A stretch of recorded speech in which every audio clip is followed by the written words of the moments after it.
Добра вечер, почитувани, го следите Дневникот на Телевизија Плюс. Да ги погледнеме најпрвен кратките најави, останете со нас. Вице-премиерот Битичи ја посети компанијата Махагони. Постигнат договор со сточарите, ке има доволно месо. Околу 2000 ученици пливаат бесплатно на базенот.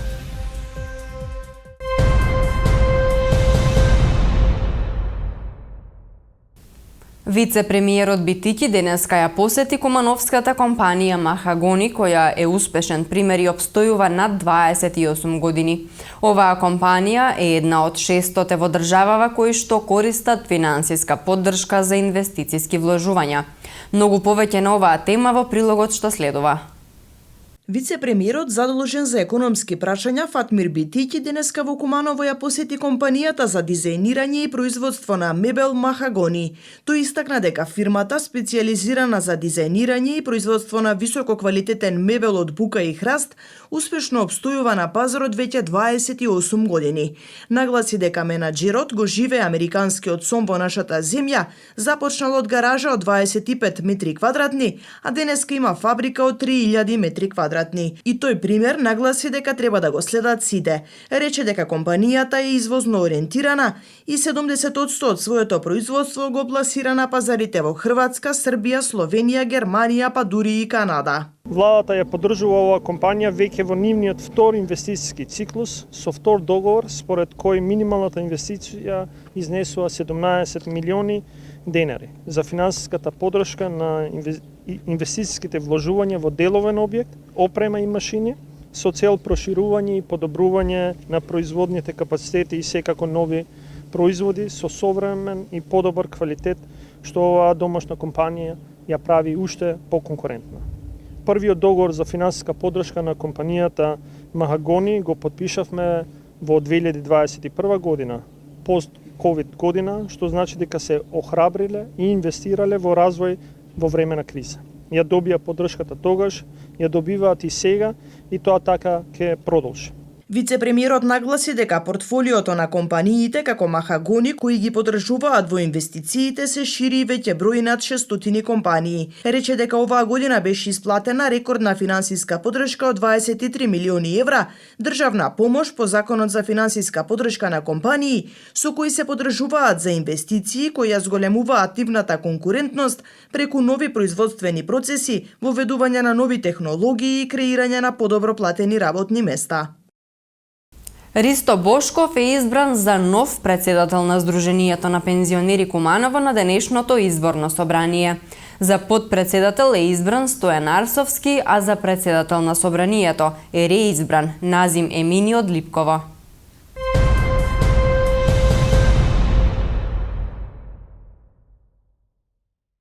Постигнат е договор помеѓу сточарите од Кумановско и представниците на Агенцијата за храна и ветеринарство.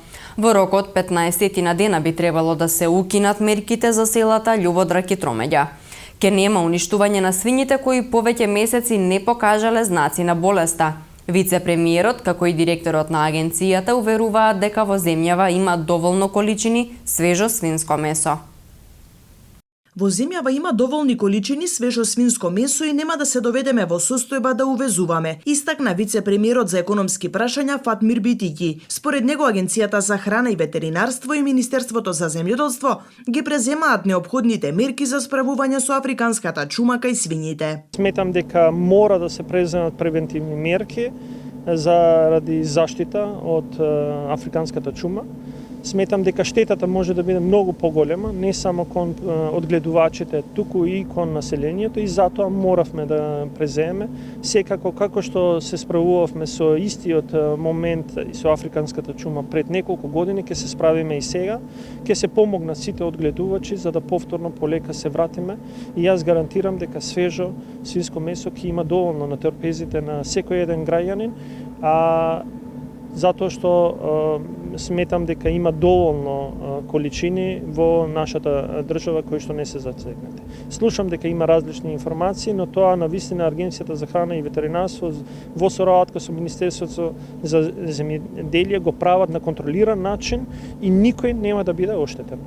Сточарите од Кумановско со представниците од агенцијата постигнаа договор да не се уништуваат животните кои повеќе месеци не покажуваат знаци на болеста. Наскоро се очекува да се укинат мерките кои се уште се на сила во Љубодрак и Тромеѓа. Жителите ќе можат повторно да одгледуваат свињино според определени критериуми за дезинфекција, опрема, обележување на животните. Единствена регион, единствена општина каде што уште се на сила мерките, тоа е општина Куманово. Во сите други населени места во источниот регион на државата, од каде што и започна африканската свинска чума, превземени се и од страна на сточарите, и од страна на агенцијата сите потребни мерки и таму веќе имаме чиста ситуација, укинати се мерките, слободни се во Кумановско, исто чим се завршат уште во две населени места мерките, исто ќе се слободат сите. Има добра волја кај местното население, ние од наша страна што е потребно за механизација опрема ќе обезбедиме, обештетување значи од државата за одземените животни ќе има и тоа по економски цени, по пазарни цени значи. Бабовски нагласи дека државава е увозно единствено независна од свежо свинско месо. Посочи дека тука учествуваат и помалите производители и големите фарми. Вети поддршка од агенцијата и обештетување од државата за одземените животни по пазарни цени. Сточарите од Кумановско изминативе денови по 2 часа го блокираа стариот пат кон Скопје, не дозволувајќи да се уништуваат како што велат здравите свињи. Тие укажаа дека доколку итно не се укинат мерките, граѓаните за Великден нема да можат да набават свинско месо, но и дека голем број производители поради актуелната состојба одлучиле да не се занимаваат со сточарството. Градоначалникот на општина Куманово Максим Димитриевски денеска оствари прва протоколарна средба со амбасадорот на Република Чешка во Република Северна Македонија Јарослав Лудва. Почитувајќи ги примарните начала на двете страни, на средбата се водеше дискусија за воспоставување на пријателски односи кои ќе доведат до нови и плодни активности, споделувајќи искуствени примери за меѓусебна добробит.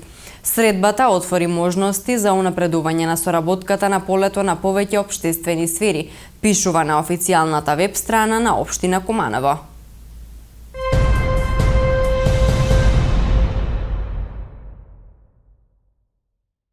Полициски службеници од СВР Куманово синоќа во 23 часот привеле 37 годишен кумановец. Тој бил баран по потерница врз основа на судска наредба за издржување на затворска казна за сторено кривично дело под член 236 од Кривичниот законник. Лицето било спроведено во казнено-поправната установа затвор Кшање за издржување на казната.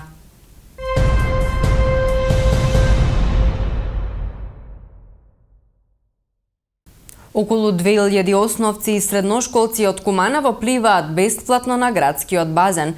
За овој проект од општинскиот буџет одвоени се 7 милиони денари. Надлежните денеска најавија и обуки за наставниците кои што во наредниот период ќе работат со учениците непливачи. Бесплатно пливање за сите ученици е проект на општина Куманово кој успешно се реализира на градскиот базен. Представници на Советот на општината, секторот за образование, општинскиот сојуз на спортови и на училишниот спорт денеска го посетија базенот со цел да видат како тече проектот и колку учениците се заинтересирани да ја користат субвенцијата од општината.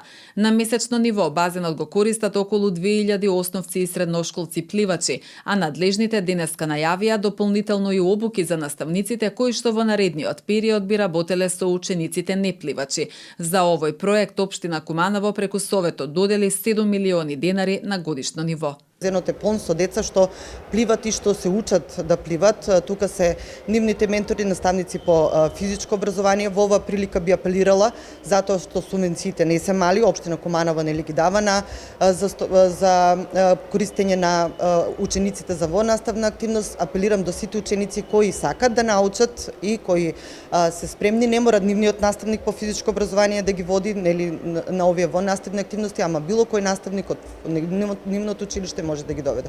Колку што имам информација од 20 основни училишта, 17 ги користат овие поволности. не користат само 3 подрачни училишта токму поради превозот. Меѓутоа тоа не значи дека не може ни тоа да се регулира, ќе видиме со сектор за образование како може да се издефинира. Во наредниот период се очекува да има и обука за наставници за деца кои се непливачи. Мој апел е особено децата кои имат искривен деформитет на кичмениот столб и воопшто кои имат деформитети и поради користење на телефони и на компјутери од наставата да се пријават, затоа што пливањето е еден спорт кој го офаќа целото тело. Особено апелирам децата со попреченост кои мислам дека во овој процес се офатени, меѓутоа ако не се пливачи, не се офатени, да дојдат преку таа обука што ќе имат наставниците да учествуваат во една наставна активност што е обезбедува општина Куманово. Доаѓаат на термини околу 2000 ученици, значи во просек на еден термин имаме по 80 до 90 ученици. Термините се 2 пати неделно за секој училиште во оделенска и предметна настава, значи имат и од сабале и попладне термини, и тоа од 9 до 11 од сабале и од 14 до 17 часот попладне. Значи ученици без присуство на професорот не може да доаѓаат на базен, обавезен е професорот. За професорите дури сега планираме да организираме и семинар за пливање и за ватерполо тренери.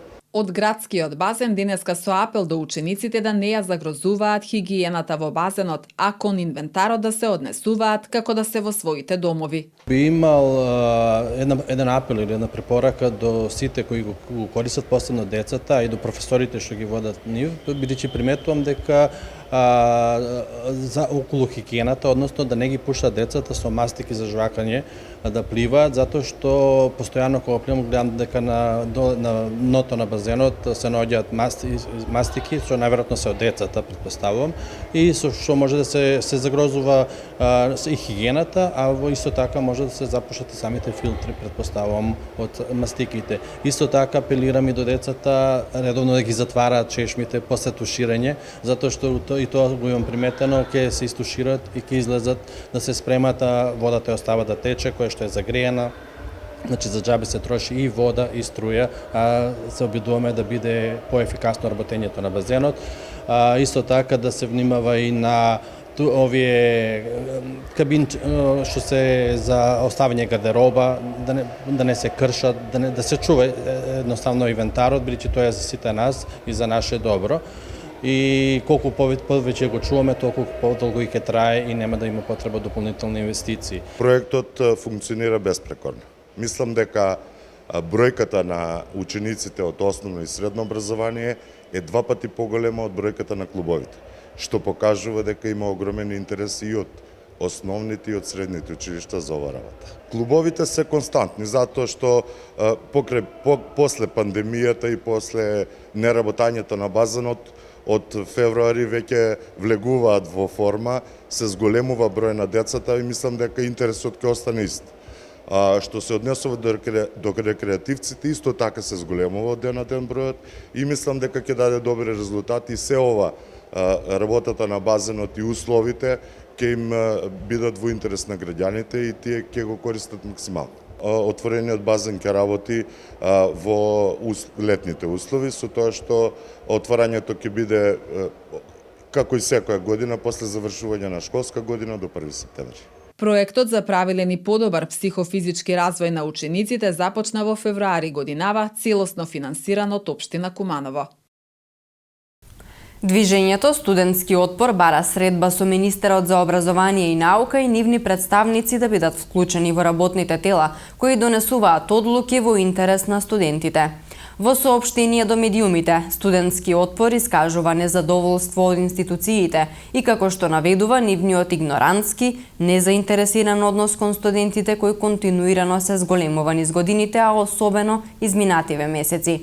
Покрај барањето средба со министерот и вклучување на работни тела, Студентски отпор бара изедначување на стипендиите, ретроактивна исплата и нов анекс на договорите и покачување на дневниот износ за субвенционираниот студентски оброк на 160 денари. Во барањата се наведени и дигитализација и укинување на така наречените скриени трошоци на факултетите, бесплатен субвенциониран меѓуградски превоз за студентите, Прецизни рокови за започнувањето и реализацијата на најавената реконструкција на студентските домови, стипендирање на студентите за втор циклус на студии, модернизирање на лабораториите на природните и техничките факултети и прецизни рокови за започнување и реализација на изградбата на зградите на Финки и ДИФ.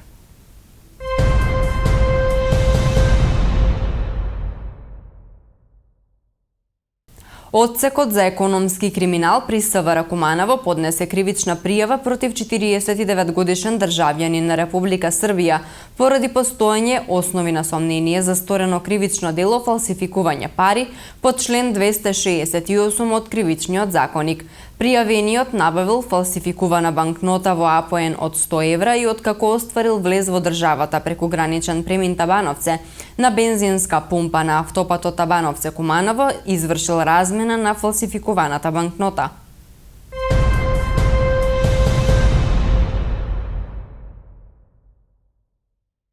Во продолжение вестите од Македонија, новинар Снежа Петковска. Централниот регистар го избриша клубот Ванчо Михајлов од Битола, постапувајќи по новите законски измени и одлуката на Комисијата за имиња на организации и издруженија која даде негативно мислење. Битолскиот бугарски клуб не постапи по законот и не го смени името. Следен на листата за бришење е охридскиот клуб Цар Борис III. Според комисијата, името се поврзува со фашистичка идеологија и ги повредува националните чувства на македонскиот народ, што е во спротивност со донесените измени на законот за организации. Ако не сакате сите млади да одат во Европа, тогаш Европа треба да ја донесете овде, порача денеска шефицата на германската дипломатија Аналена Бербок на заедничката пресконференција со незиниот македонски колега Бујар Османи. Сакам да ја изразам мојата почит и признание колку досега Македонија консеквентно чекореше по европскиот пат. Знаеме какви компромиси и отстапки вие направивте за сето ова, поаѓајќи од промената на името на земјата, па се до постигнувањето на согласност за промената на уставот минатото лето. Знам дека договорот што го постигнавте со Бугарија не беше лесно за вас и затоа им се обраќам на сите оние луѓе кои што се уште чувствуваат некаква нелагодност во однос на тоа. Уставот не е нешто што се менува постојано, туку тоа се важни чекори и затоа и можам да разберам дека се дебатира за тоа, особено кога станува збор за сопствениот идентитет и сопствената историја, јазик и култура, рече Бербок. Според неа, затоа е многу важно во вакви моменти кога станува збор за сопствениот идентитет да не се водат црно-бели дебати, туку да се зборува поинаку во политиката. Договорената промена на уставот, истакна Бербок, не смее да стане политичко јаболко на раздорот во надпреварот за популарност во анкетите или надпреварот во тоа која партија на крајот на изборите би можела да има некаква предност. Османи од своја страна посочи дека германската министарка доаѓа во клучен период за земјава, кога Македонија председава со ОПСЕ и со 2 регионални платформи оваа година, што зборува, како што истакна, за новата регионална позиција на земјава. Германија продолжува да биде еден од најсилните партнери на европската интеграција на регионот и во тој контекст би сакал да се заблагодарам за силната и континуирана поддршка што ја добива и нашата земја, рече Османи. Според него, 2030-та е амбициозна, но остварлива цел за интеграција во Европската Унија на сите земји од Западен Балкан. Не се точни наводите од ВМРО ДПМН дека некои пратеници од СДСМ нема да ги поддржат уставните измени во Собранието, изјави премиерот Димитар Ковачевски. Опозицијата велеше во јануари дека до средината на февруари ќе имаат 61 пратеник во Собранието и дека реконструкцијата што јас ќе ја поднесам нема да помине. Сите се уверивме дека таа реконструкција помина со зголемено парламентарно мнозинство, кое сега е 65 пратеници. Тоа што го кажува опозицијата нема никаква реална основа. Тоа е само одговор на промашените тези што ги има, а кои ги кажав и немајки сега што да кажат, вела дека сега има други пратеници и тоа не е точно, потенцира Ковачевски. Овој процес не може да биде процес на уцени, не може да биде процес на дневна политика, туку процес на широк општествен политички консензус кој нема да биде предмет на дневни пресконференции, вели премиерот. Според Ковачевски, уставните измени се обврска на секоја политичка партија која е за зачленување на нашата држава во Европската Унија. Премиерот ја повика ВМРО ДПМН да седне и да размисли како ќе действува. Полициски службеници од одсекот за недозволена трговија со дрога и оружје при СВР Куманово лишиле од слобода 27 годишен кумановец. При претрез во неговиот дом, извршен со судска наредба, биле пронајдени и одземени марихуана, дигитална вага и предмети со остатоци од марихуана. Тој бил задржан во полициска станица и по целосно документирање на случајот, во координација со јавен обвинител, против него ќе биде поднесена соодветна пријава, информира полицијата.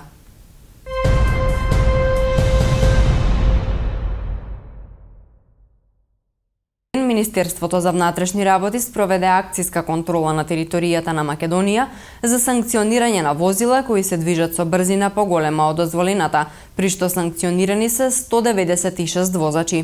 Од нив 18 возила се движеле со брзина над 50 км на час повеќе од дозволеното, а 5 возила се движеле со над 70 км на час повеќе од пропишаната брзина. При тоа, 103 возила ја пречекориле брзината во населено место, а 93 надвор од населено место.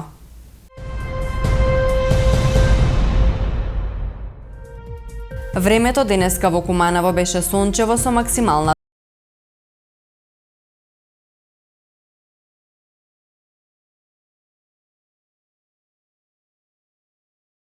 Оваат променливо облачно време.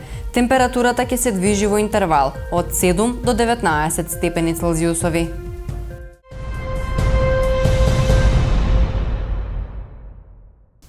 Со информацијата за времето го завршуваме и денешното издание на Дневникот. Имајте пријатна вечер.